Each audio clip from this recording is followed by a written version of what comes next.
The Girl in the White Dress, a true winter ghost story. My name is Barbara, and today I want to take you into one of the most haunting stories ever told in my family. It's a story my father once shared with me, a memory he never forgot. One that returned to him in dreams and in silence, especially in the winter. Many years ago, on a cold winter night, my father and a group of his friends attended a family wedding in a small town.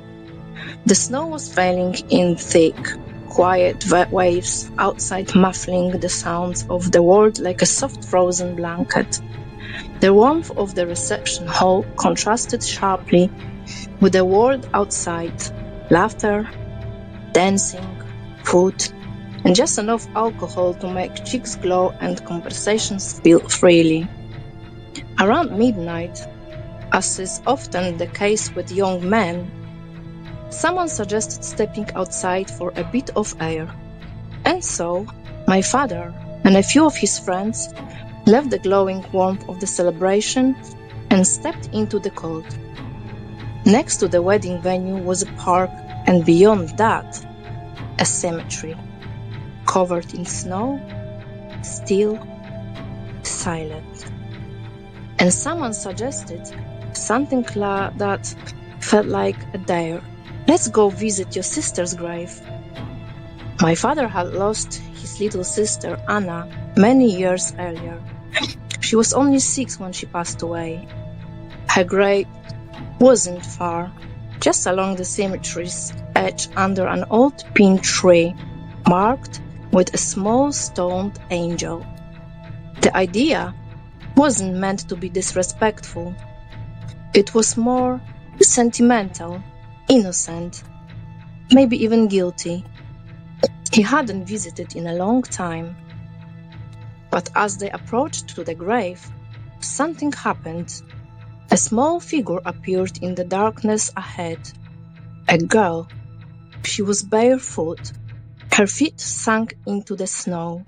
She wore a short-sleeved white summer dress, one that fluttered gently, as if the wind remembered spring. She was dancing, skipping, turning in circles around the grave with the carefree energy only children possess.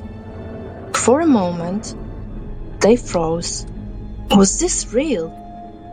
Then she stopped, turned, and looked straight at them.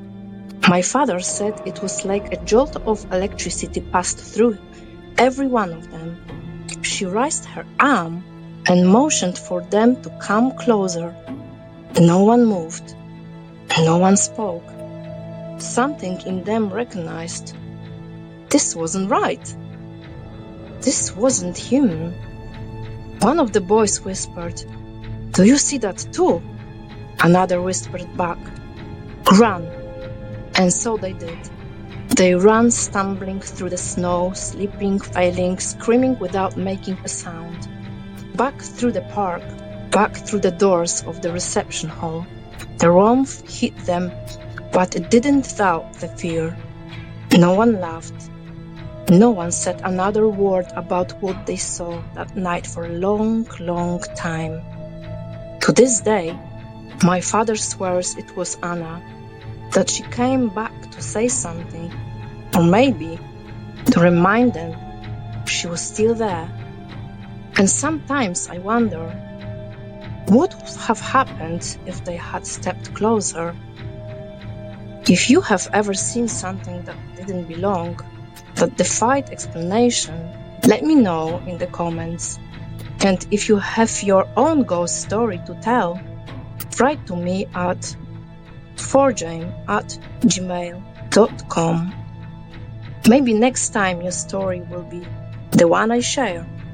Until then, stay warm, stay safe, and stay curious.